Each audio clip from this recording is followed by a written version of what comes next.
Hello, welcome to the channel Why Stories. Enjoy watching. Along the street of a small provincial town, a little girl walked sadly. She appeared to be 5 or 6 years old, although in reality, she was almost 8. It was due to her unusual thinness and short height. Her clothes, which clearly didn't fit her, added to the impression as they hung on her like a sack. Her name was Rosa. One might think she was an orphan, but that would be untrue. It was just that a misfortune had befallen her family. She lived with her mother, who had to juggle between work and raising the child. To somehow provide food and clothing for both herself and Rosa, she stood at the outdoor market all day, selling various goods.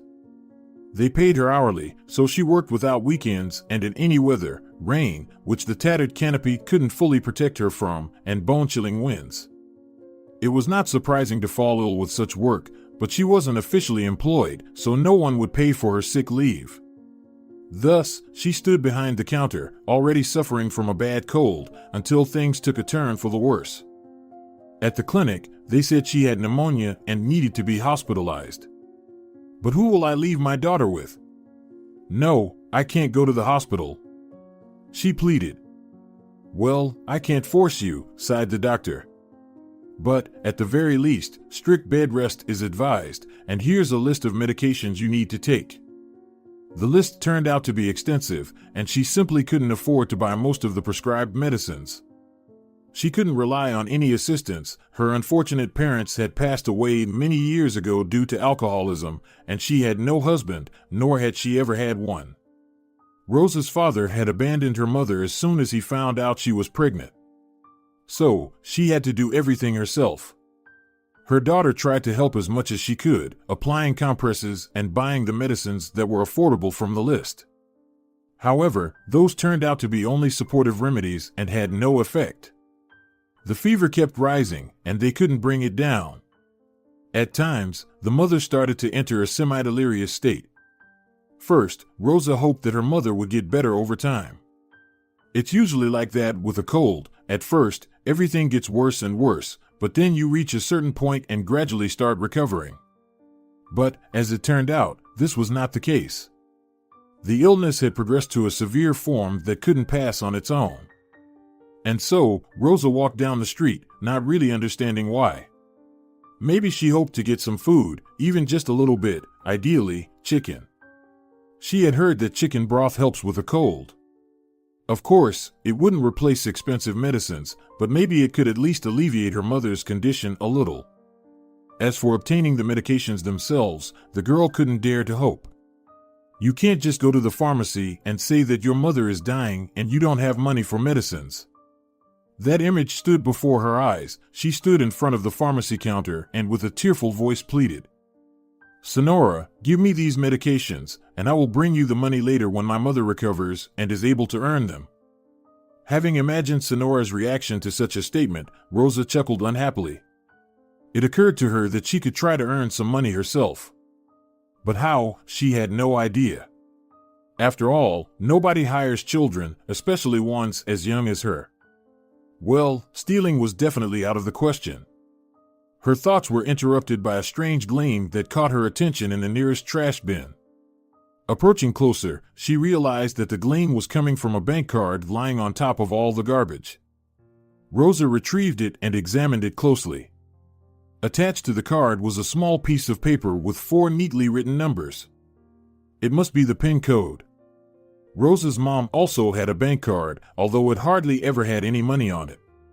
Sometimes her mom would send her with the card to buy groceries or withdraw a little cash from the nearest ATM. So the girl knew very well how to handle such things.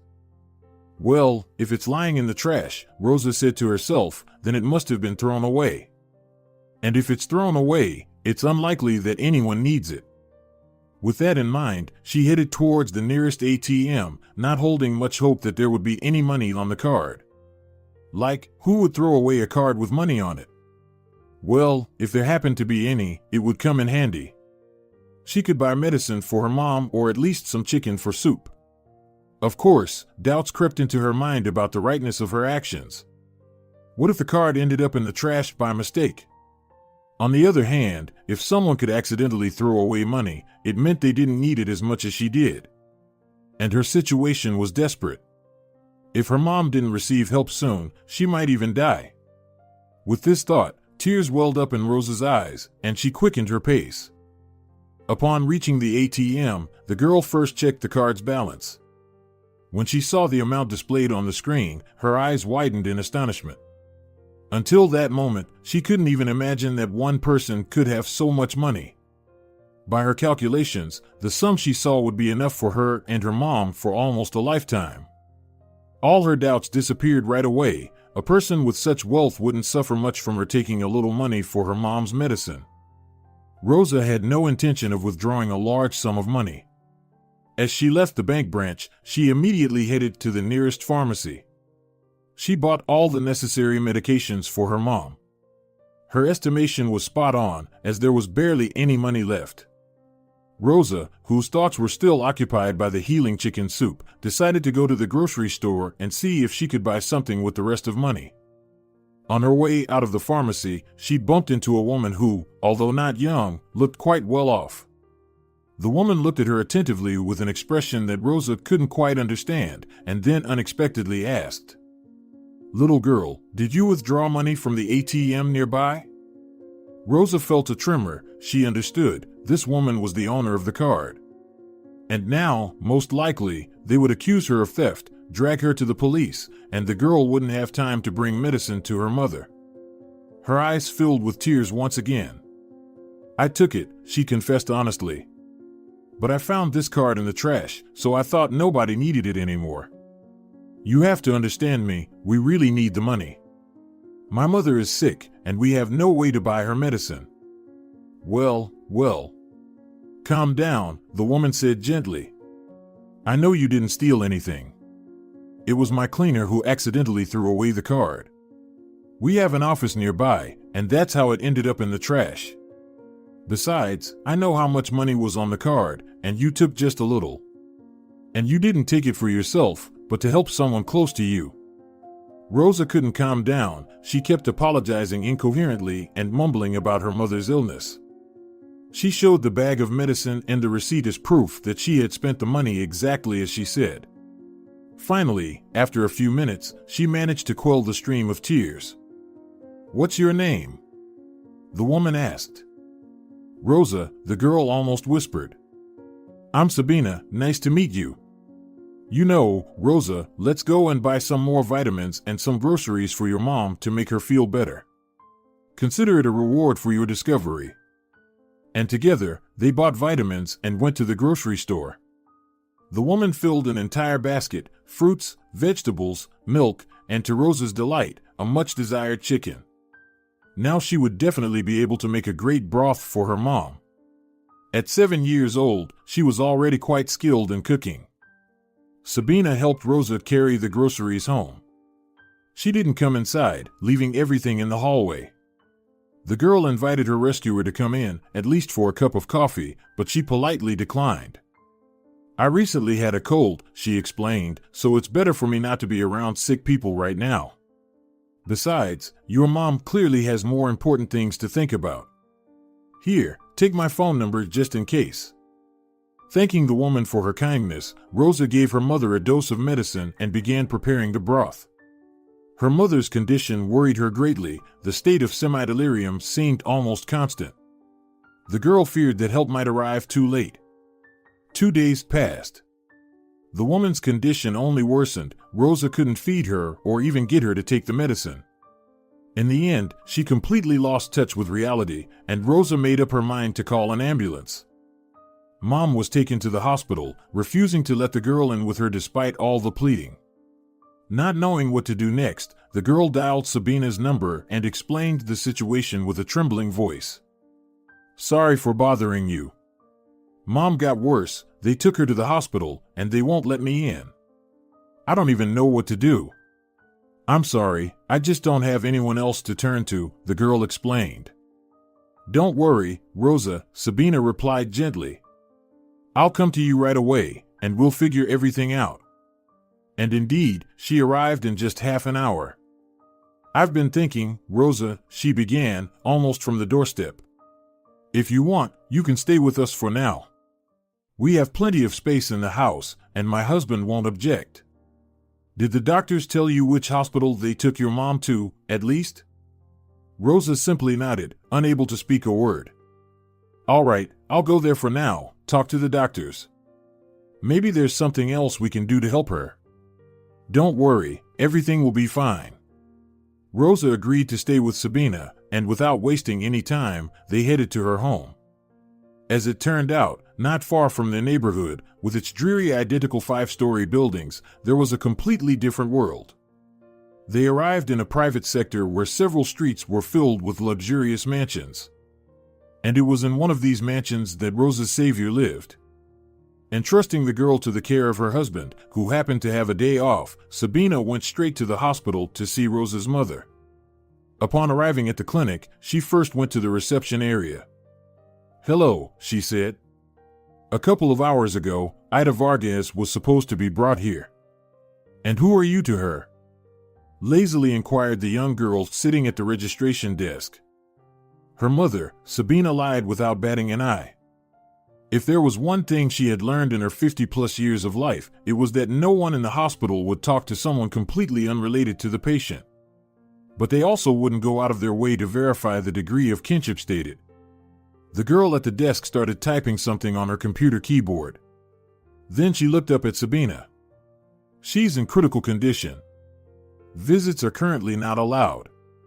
Can I speak to her attending physician? Of course. Second floor, 23rd office. You're in luck, it's visiting hours now. Entering the designated office, Sabina had a conversation with the doctor. The conversation was fairly short and strictly business-oriented. Indicating that she had sufficient funds, Sabina requested to have Ida transferred to a separate room. Furthermore, she expressed her willingness to spare no expense on medications and treatment methods. I will cover everything that is not covered by free healthcare, she said. Regardless of the amount. Just do what is necessary and send me the bill. That was all she could do for the sick woman at the moment. Therefore, considering her mission accomplished, she went home. She was confident in her husband, of course, but still wanted to personally ensure how the girl was doing.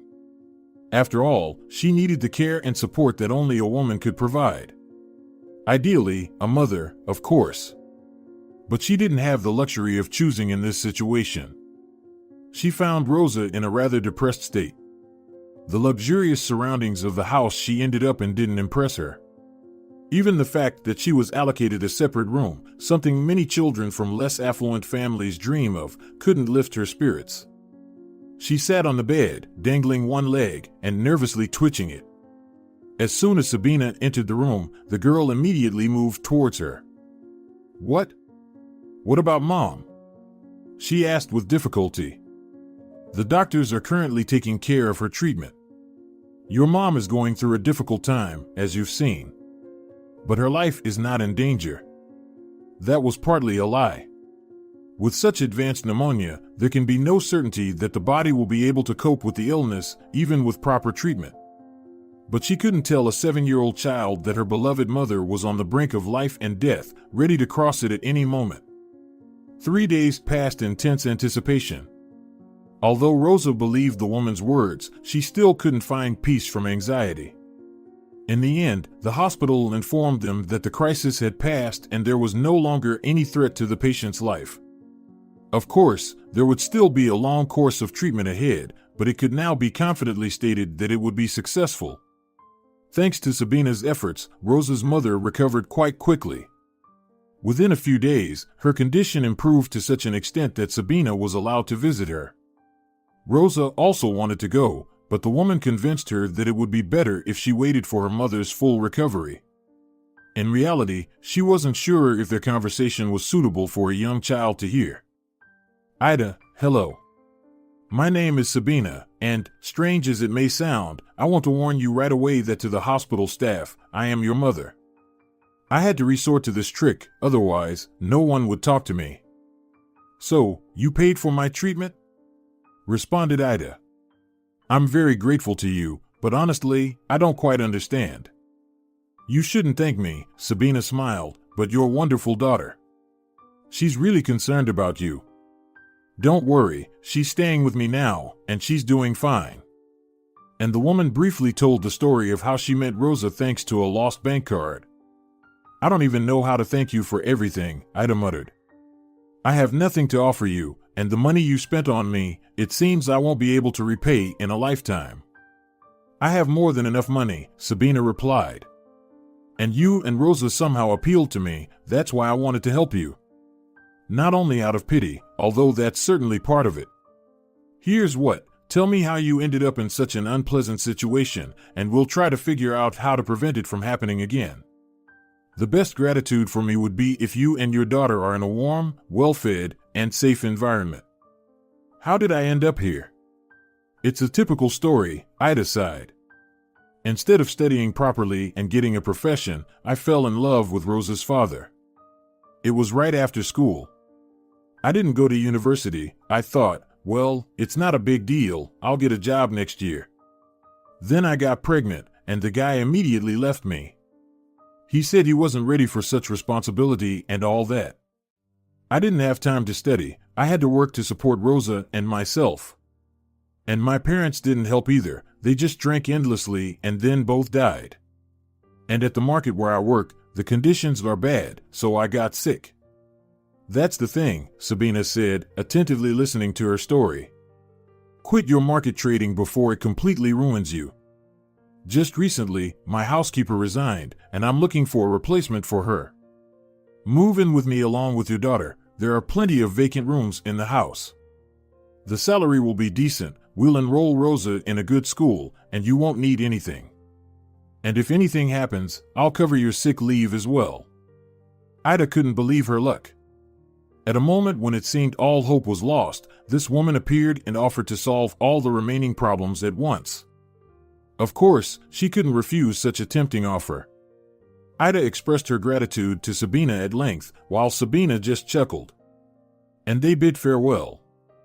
A few days later, Rosa finally convinced Sabina to take her to visit her mother. Both of them were incredibly happy to see each other, and it seemed that now they were finally completely at ease and stopped worrying about each other. Giving the mother and daughter some time to talk privately, Sabina then took the girl back home. Truth be told, they didn't receive a warm welcome there. Right at the doorstep stood Diana, Sabina's daughter, who had unexpectedly shown up at home for the first time during that period. Neither her mother nor her father knew where she had been. When asked any questions, she responded that she was an adult now and didn't owe anyone an explanation. Which was true after all, she had turned 25 this year. Nevertheless, her parents were very worried that she might get involved with the wrong crowd, as there were some indications of such behavior. However, they couldn't do anything about it, and usually saw Diana only when she ran out of money and came home to demand more. And now she stood at the doorstep, expressing her discontent with her entire appearance. It seemed that her dissatisfaction was directed specifically at her mother. And when the girl spoke, it became clear that it was indeed the case. What kind of charity work are you doing here? Diana began, indignant, without even bothering to greet. You're spending our family's money on some vagabonds. You're bringing just anyone into the house. What are you even thinking? And what if this girl robs us? Hello, Diana. I'm very glad to see you, Sabina replied. I kindly ask you not to make a scene in front of the child. Let me take the girl to her room, and then we can discuss everything, all right? No. So, the girl already has her own room here? How surprising. What's next? Are you going to bring her mother here too? This is supposed to be our family home, not a shelter for the homeless. Diana, I've asked you. The woman's tone became colder. Please, let us inside. This house is still under my ownership, and I have the right to do what I consider necessary. With these words, she led Rosa past the enraged girl, escorted her upstairs, and asked her not to leave the room for the next hour. The girl could hear the argument downstairs and understood that she was the cause of it. But within a few minutes, everything quieted down. Then footsteps could be heard on the stairs, followed by a knock on the door. Come in, Rosa timidly said, unaccustomed to such delicacy. It was Diana. I would like to apologize for what I said downstairs, she reluctantly spoke. It was very rude of me. I don't mind if you and Mom stay with us for some time. Her tone, and even little Rosa understood it, spoke quite the opposite. After recovering, Ida moved to live with her savior. Rosa was thrilled to learn that they would now stay in this house permanently. She had already grown accustomed to the surrounding luxury and the company of the homeowners. Furthermore, as promised, Sabina enrolled her in a new school, an elite gymnasium. Fortunately, the girl's abilities were more than enough to pass the preliminary test. Sabina's husband, Antonio, turned out to be a very pleasant person, calm, well-read, and highly intelligent. It was easy for Ida to find a common language with him, just like with his wife. Occasionally, the three of them would engage in leisurely conversations over an evening cup of coffee. Ida diligently fulfilled her duties to the extent that the homeowner had to remind her from time to time that overworking oneself is harmful to one's health. Ida, put down the cloth. There's no dust left on this shelf, she would say. And, in general, you remember that you have a regulated workday that ended 2 hours ago. I hired you as a maid, not as a slave. Let's go have some coffee instead. Rosa is eager to tell her mom what she learned today at school. Overall, things were going well for them, except for one annoying detail, Diana. The girl was Ida's peer, but behaved as if she were still 16. She didn't study anywhere or work, she only spent her parents' money in restaurants and upscale boutiques. Her father and mother, of course, were disappointed, but they couldn't deny anything to their beloved daughter. Although Sabina often lamented that she didn't understand where they had made such a gap in her upbringing and why she behaved this way. I don't understand, what kind of daughter is she? Everyone in our family is hardworking, my husband and I weren't always millionaires. We started as ordinary engineers and earned all our money through hard work. Ida didn't appeal to Diana's taste. Perhaps jealousy and incomprehension played a role in it why her mother spent her time and money on some market trading. She would try to sting the girl every now and then, hinting at her previous job, her inability to dress fashionably, or her poverty. But her favorite topic, of course, was Rosa. Or rather, the fact that Ida was raising her alone, without a father. The thing was, Diana herself had had a fiancé for several years. And she seemed very proud of this fact.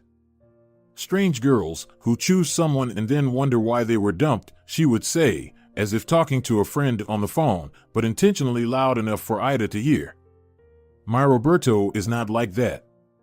I would never choose a guy who would get you pregnant and then leave you. Roberto caused as much trouble as his fiancée did. Ignoring Diana's mocking remarks was not a difficult task for Ida. She had heard plenty of negativity directed at her at work.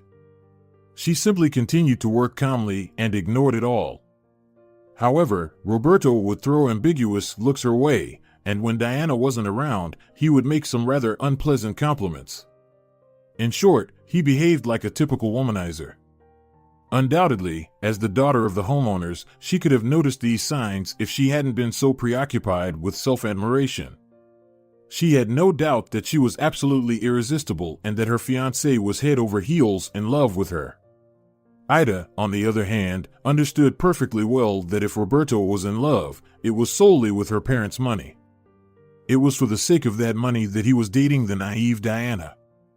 He would be happy to find another attractive girl to attach himself to. It was unknown how much longer this story would have continued and how it would have ended if a significant sum of money had not gone missing from the homeowner's safe one day. Anyone could have taken it, considering Sabina and Antonio were absolute extroverts and their home always had many guests. Diana, of course, had her own version of the money's disappearance. You ungrateful snake. She attacked Ida as soon as Sabina gathered everyone for a family meeting and informed them of the situation. My parents practically brought you back from the dead, and this is how you repay them? As if they don't pay you enough for your insignificant job.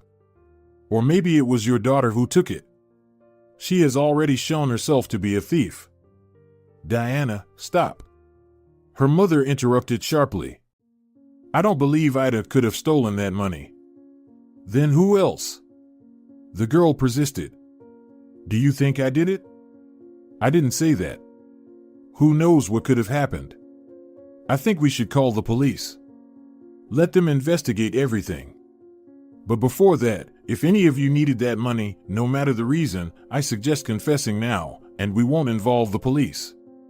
Or return everything that was stolen by tomorrow, and we'll pretend it never happened. Yes, Diana chimed in immediately, resuming her taunting. Confess and get out of our house and back to your market. Although maybe prison would be better for you. Enough, Diana. Her mother interrupted again.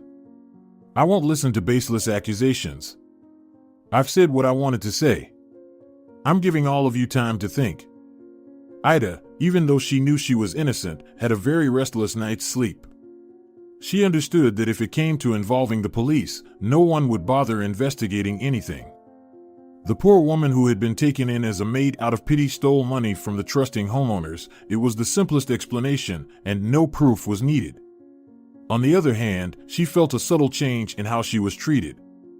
The homeowners, although they remained impeccably polite, displayed a certain coldness toward her. Sabina had said she didn't believe Ida could be a thief, but it was clear that even she had her doubts. And if the money magically appeared in the safe tomorrow, undoubtedly everyone would think she was responsible. Whichever way she looked at it, the situation seemed hopeless. Perhaps Diana had taken her parents' money without asking to frame her. After all, Ida had no reason to steal. Her parents would have given her practically any sum of money without asking unnecessary questions.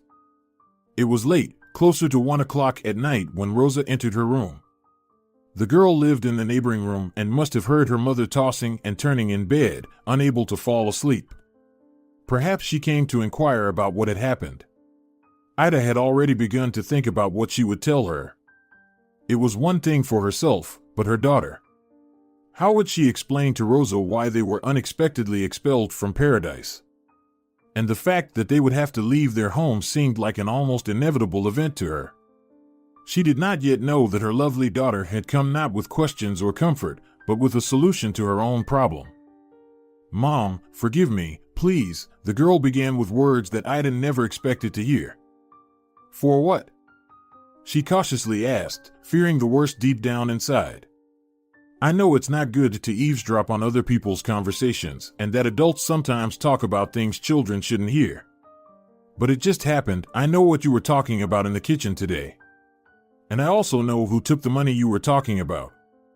And when I saw him doing it, I wondered if Senor and Senorita had allowed him. Just in case, I recorded it on my phone. Ida hugged her daughter tightly. How smart she was growing up. And diplomatic too. Not long ago, Rosa received a smartphone as a birthday gift from Sabina. There were no objections from the girl's mother. She didn't even consider it. She said, even for studying, they need phones nowadays, and you have enough other things to spend your money on. So let it be. And now, this smartphone came in handy at the most unexpected moment. The next day, of course, there was no money in the safe.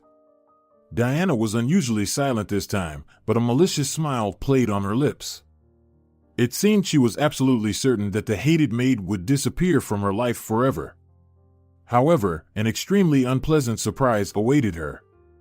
Ida, although she was kind and gentle by nature, had to make an effort to suppress her own schadenfreude. After all, this girl had caused her many unpleasant experiences, but now she had a chance to bring her down.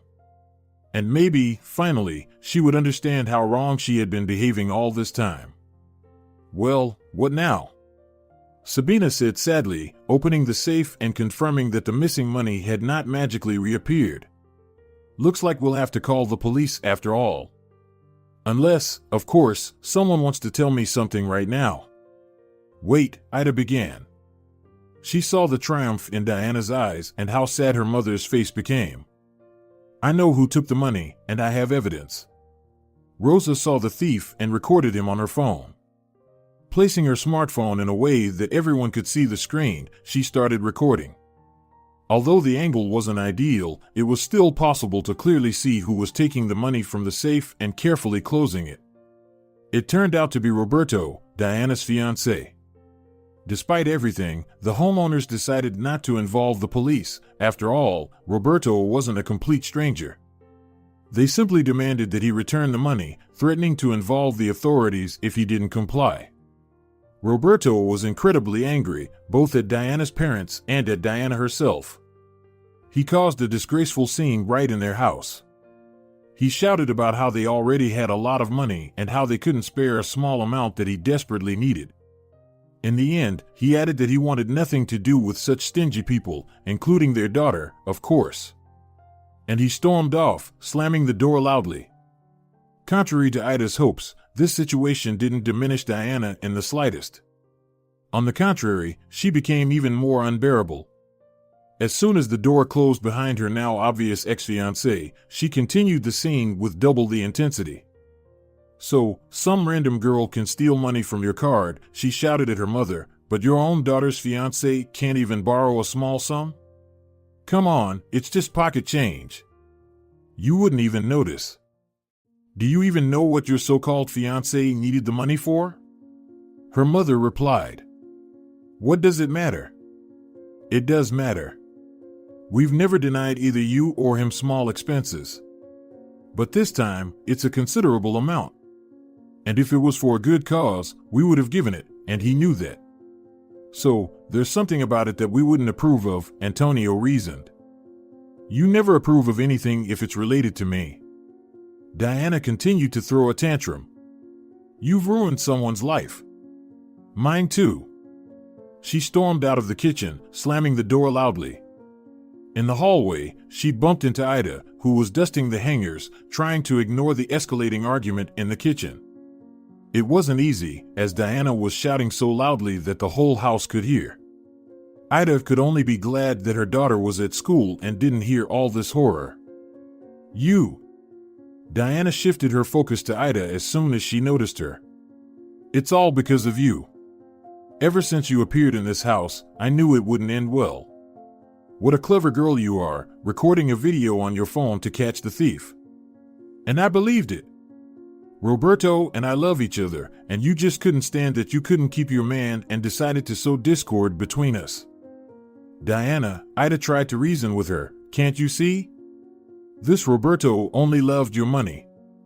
Once he realized he couldn't put his hands in your parents' pockets anymore, he ran away immediately. Don't you dare speak ill of him like that. Don't you even dare utter his name. How dare you still have the audacity to talk to me?" The following days at home turned into a living hell for Ida, from which she diligently tried to protect her daughter. However, Rosa still heard the constant arguments that now flared up over the slightest provocation. The poor girl began to feel guilty for what she had done and for showing that recording. But she just wanted to save her mom. Diana didn't rush to leave the house, even though she repeatedly threatened that she would never set foot in it again. Instead, she created scenes that were disgraceful to both her parents and Ida. The only thing she had enough tact for was to avoid having explicit confrontations in the presence of the child. "We all just need to get through this," Sabina said one evening after another scandal. "Both her and all of us. She's devastated. It seems like she was really in love with that scoundrel, and now she's experiencing his betrayal. It will pass." She spoke confidently, but her voice trembled. Ida could see that even the head of the family would soon lose her composure. She felt very sorry for this beautiful woman, but she couldn't even imagine how she could help her. Moreover, she also felt guilty for everything that had been happening lately. But one day everything changed. It would have been nice if it happened because Diana finally realized everything and calmed down. However, the reason was completely different and unfortunately not joyful at all. The tragedy that occurred truly silenced the entire household, but now every resident wanted to return to the times when the dishes in the kitchen rang with the cries of the homeowner's daughter. Ida was sitting on her bed, reading, when Diana burst into the room. For a moment, it seemed like she was about to start another argument, but in the next moment, it became clear that something had happened. The girl's face was as pale as chalk, and tears were rolling down her cheeks. With difficulty, she managed to say, "Dad." Dad got into an accident. He's in the hospital. He needs a blood transfusion. Mom is asking if you would agree to come with us and donate blood. He has a rare blood type, so the more options, the better. Of course, the woman simply replied. Without going into details that she herself didn't know, she explained to Rosa that Antonio was seriously ill and needed help. Therefore, all the adults needed to leave for a while. So, you'll be in charge of the house. Behave yourself, she said. Of course, Mommy. They quickly gathered their things and headed to the hospital. Sabina wanted to drive herself, but they managed to convince her, through joint efforts, to wait for a driver. Her hands were shaking, and in that state, she definitely shouldn't be driving. An hour later, they were at the blood transfusion station. One by one, samples were taken from all of them for compatibility testing and various necessary analyses. Holding their breath, the three women waited for the results in the corridor, jumping each time a door opened. They all understood perfectly well that time was running out. Diana clutched Ida's hand tightly, behaving extremely restlessly, swaying her leg, sniffling, and at times quietly crying and moaning. If Dad dies, and the last thing I said to him was, "He won't die." Sabina cut her off, but her voice lacked the conviction she tried to portray. Ida did her best to calm the girl down, even though she herself was trembling. Despite the strained, to put it mildly, relationship between her and Diana, she felt sorry for the girl. Perhaps she was too spoiled by loving parents and had never before encountered real-life difficulties. Right now, both of them were going through a shared sorrow that brought them together. After all, for Ida, Antonio had become almost like a father figure she had never really had. Her biological father had never shown any interest in her life. In fact, all her parents cared about was the presence of alcohol in the house. In a way, Sabina and Antonio had replaced her mother and father, giving her the warmth she had so desperately lacked in her childhood. Finally, the door of the designated office opened, and a doctor emerged. His expression was extremely perplexed. It was impossible to tell what news he was carrying as he walked toward them. Nevertheless, all three of them hoped for the best, but they were clearly not prepared for what they were about to hear in the next few minutes. Frankly, now was not the most appropriate time to discuss this, but Diana, you are not our patient's relative. And neither are you, the last sentence was directed at Sabina. And unfortunately, your blood is not suitable for transfusion. All three of them tried to make sense of what was said, but it just didn't fit in their minds. It sounded like nonsense. What did it mean that Diana was not related to either Sabina or Antonio? How was that possible? It was shocking, but right now, it was somewhat overshadowed by the last statement about the blood not being suitable. Meanwhile, the doctor allowed them a moment to process the information and continued. However, your blood, Ida Vargas, is a perfect match. And even without a detailed analysis, I can tell that you are a fairly close relative of our patient. There was no time for speculation, and Ida went to donate blood for Antonio. Just an hour later, the complex operation began, intended to save his life. There was a collective sigh of relief. Of course, there was always a risk that something could go wrong, especially considering the severity of the patient's condition. Nevertheless, the best doctors who could be found in such a short time were fighting for Antonio's life. Additionally, one of the most challenging aspects was finding suitable blood for him. The operation lasted for several hours but was ultimately successful. Antonio remained in a stable but critical condition, with the main threats to his life eliminated. Now, all they could do was entrust him to the care of the doctors and wait for him to regain consciousness and be able to speak with his family and loved ones. Meanwhile, Sabina couldn't shake off the doctor's words. She convinced both girls to take a DNA test. It confirmed what the doctor at the donor center had told them. Ida turned out to be a blood relative, most likely her daughter. However, Diana had no connection to either of them. To unravel this mystery, Sabina sought the help of private detectives. They conducted an investigation that turned out to be quite straightforward. The town was small, with a low population growth rate. Not many births occurred, and they were relatively infrequent. As a result, only 2 women gave birth in one of the 3 maternity hospitals on the specified date. Sabina was one of them. At that time, when Sabina's family was not yet affluent, they couldn't afford a private room, so she stayed in a shared one. They were pleased that only one person was sharing the room with her, almost like VIP service without extra charges. Sabina remembered that time well and her roommate in the hospital. The woman wasn't particularly talkative, rather, she constantly muttered and complained about life. Initiating a conversation with her would have been difficult. However, she didn't cause any trouble, and thus, no one paid much attention to her. In contrast to Sabina, who regularly received visits from her husband, parents, and friends, no one came to the other expectant mother. Clearly, she came from an unfortunate family and seemed destined to continue her marginalized lifestyle even after giving birth. It was a pity for this person who, even before coming into the world, found herself unwanted by anyone. However, there was nothing that could be done about it. Both women gave birth within a day of each other, and both had girls. Both infants were healthy and strong, bringing joy to their mothers. All 4 of them had to spend a few more days in the hospital after being discharged. Sabina, who had a difficult delivery, barely remembered the subsequent events. This explained why she didn't notice the substitution. It was carried out by one of the midwives. The hospital administration found out about it quite quickly, but it was already after both mothers had been discharged. In typical fashion for government institutions, especially in small provincial towns, it was decided not to make a big fuss about the matter. Since it was impossible to discreetly correct the situation at that point, they left everything as it was. They only fired the midwife, who soon found herself under lifelong psychiatric care. The baby substitution was likely the reason for her placement there. However, no one bothered to investigate further why she behaved in such a manner. Nevertheless, the detectives managed to uncover the motives behind her actions. Apart from her mental disorder, it turned out to be sheer envy. She had decided that if she was going through misery, then no one in this world should be happy.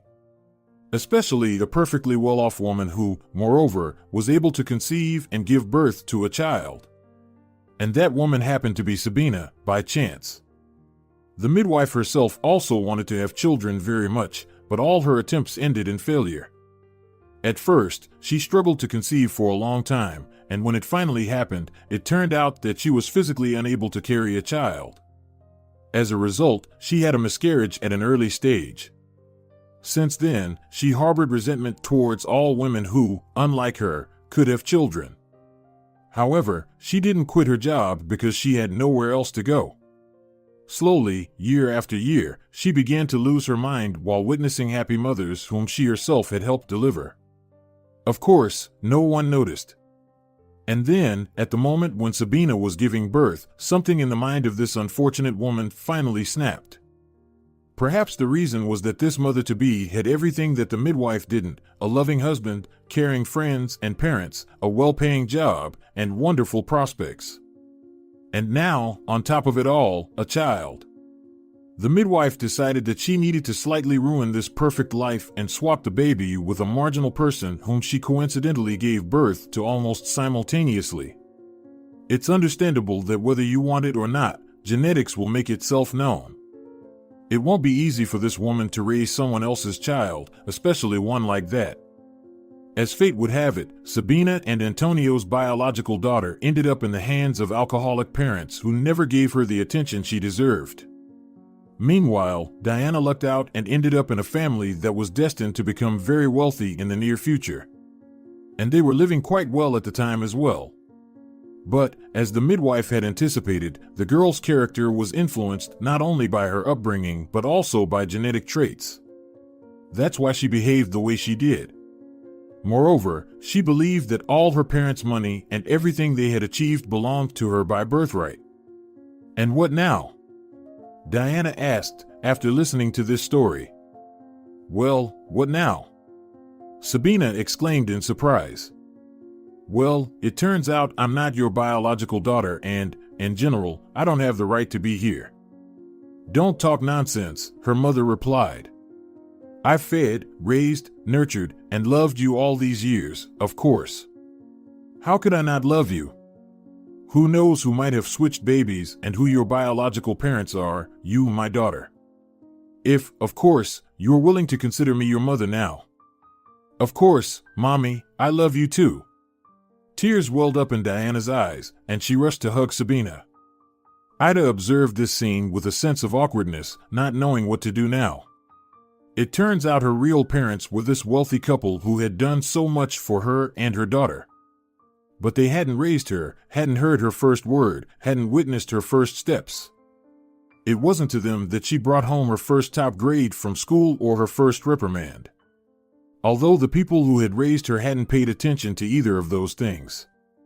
Yet, despite everything, she loved them, the ones she considered her parents. There were good moments too. After all, they had still raised her and hadn't starved her. They clothed and shot her, never hit her or anything like that. Yes, her childhood couldn't be called particularly happy, but it wasn't utterly terrible either. Her parents, though they drank most of the time, were never violent. Even when they ran out of alcohol, they usually just fell asleep to go get a new bottle the next morning. Occasionally, one of them would find some odd job, so the family didn't have to go hungry. It wasn't exactly a well-fed life either, but it wasn't always the worst. Ida found memories from her very early childhood in her mind when her mother was still sober. Her father was already drinking back then, but hadn't completely dragged his wife down to the bottom yet. And she diligently took care of the baby, whom she clearly loved in her own way. Ida remembered how her mother rejoiced at her first steps and how she read her bedtime stories when she herself was slightly younger than Rosa is now. And how she could go to her mother with any sorrow and receive support. And how proud and satisfied she was with even the smallest and most insignificant achievements of her daughter. Gradually, she stopped caring. She was dressed, had shoes on, or had eaten. Every day she would come home, well, whatever, everything was fine. Her daughter's stories no longer touched her motherly heart. All that interested this woman now was the presence or absence of the coveted bottle.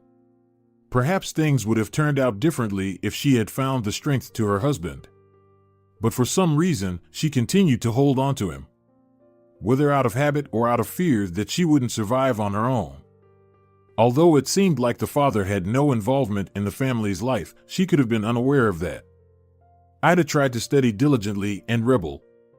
Several times she even ran away from home for a long time. But no one looked for her, no one cared. This story ended quite predictably. Her parents drank themselves to death. And one day, when she came home, she found them lifeless. It happened to be her 18th birthday that day. Did she feel anything? Strangely enough, yes.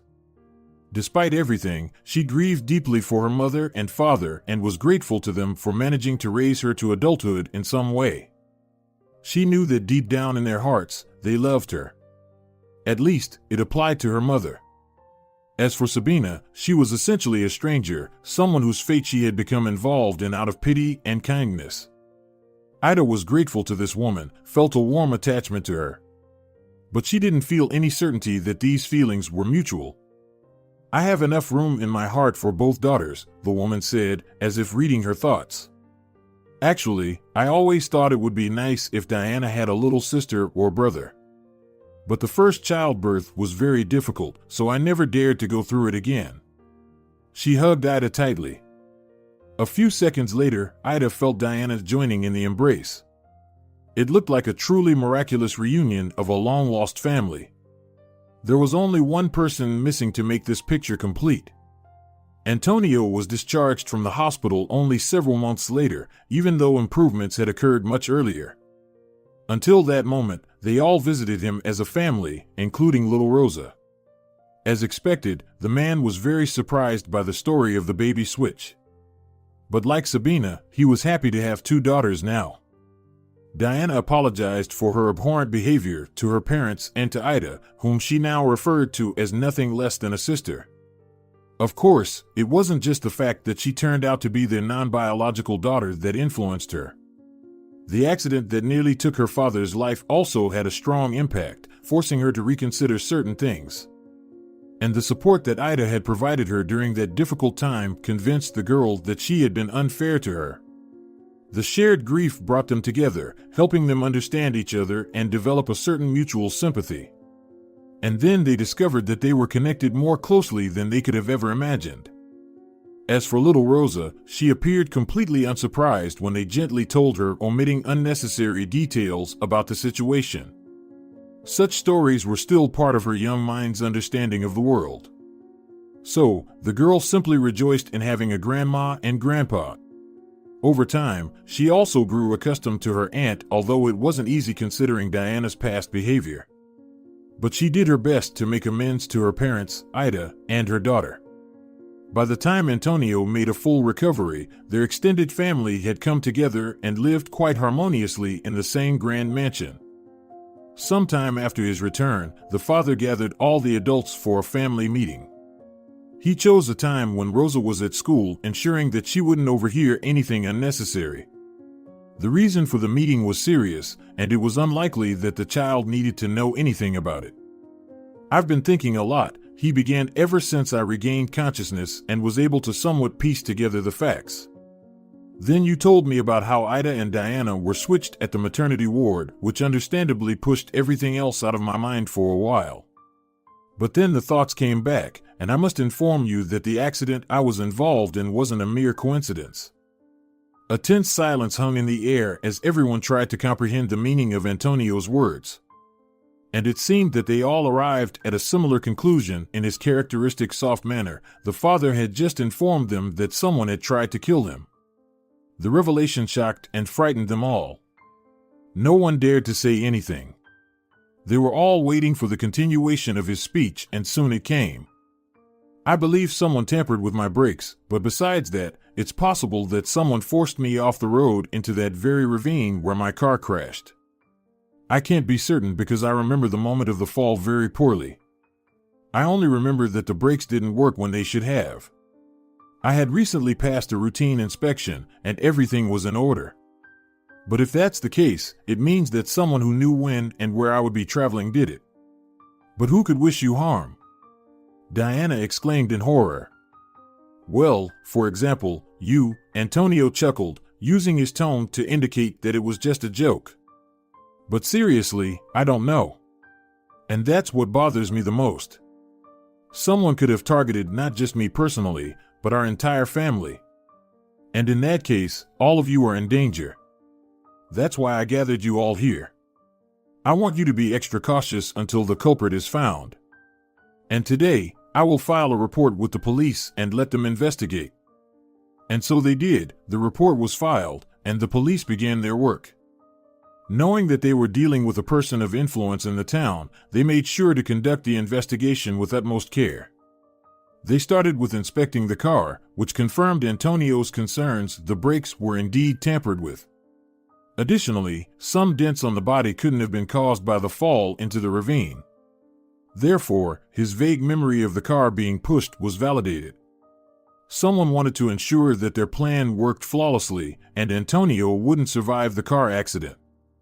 As soon as the family was informed of this discovery, armed security was hired for each of them.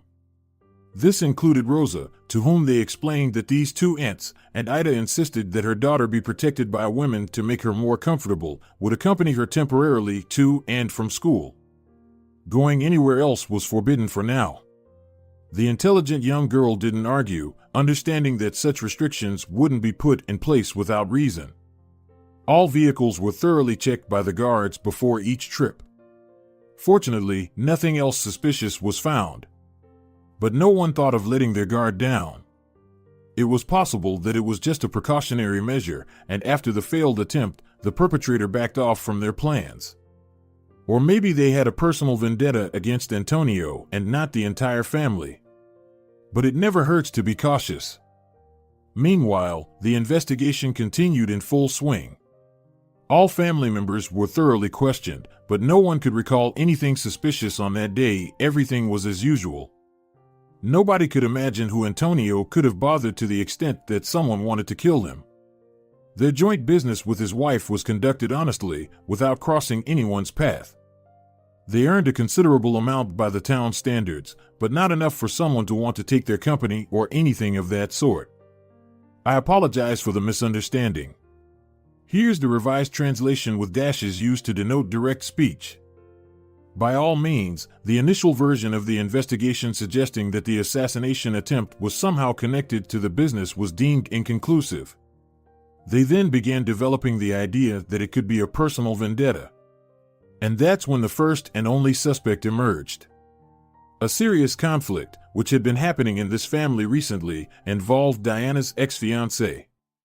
Only he had some reasons to seek revenge.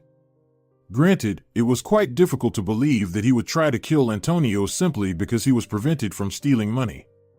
Of course, even Diana had realized by then that Roberto was, to put it mildly, an unreliable person. But there's a difference between a swindler or even a thief and a murderer. Moreover, there were no threats from him to the family. He simply left, slamming the door. And no one heard anything about him afterward. For a while, Diana tried to reach out to her former fiancé, but he simply didn't answer her calls. In essence, none of them knew anything about Roberto. Did he work somewhere or study? Who did he associate with? What did he do in his free time? Who were his parents? The police had to find out all of that. And after some time, they discovered that he did indeed have a motive to wish for Antonio's death. "We have found out," said the investigator, summoning them, "that this person did indeed carry out the assassination attempt on you. However, you can dismiss the security detail. He won't bother you anymore." "Why are you so sure about that?" Antonio inquired. "Because he is dead. We didn't have to search for long. His body was found in his own house." As it turned out, Roberto was involved in some major financial manipulations and also enjoyed gambling. He had been lucky for a while. But at some point, luck turned away from him, and he discovered that he had a substantial amount of money owed to serious criminal authorities.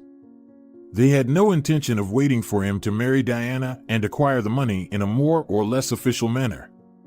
That's why he decided to steal, hoping that no one would investigate the matter and everything would be blamed on the recently appeared maid in the house. But the plan didn't work, and he had no other way to obtain a large sum of money. Roberto realized that it was all over. Those people he had gotten involved with would surely come after him and take either the money or his life. So he decided that if he was going to die, he wouldn't do it alone and attempted to take the one he considered responsible for his misfortunes with him. "Thank you," the investigator remarked, concluding his narrative. "Thanks to your attentiveness and dedication, we have managed to expose the gang we have been pursuing for several years.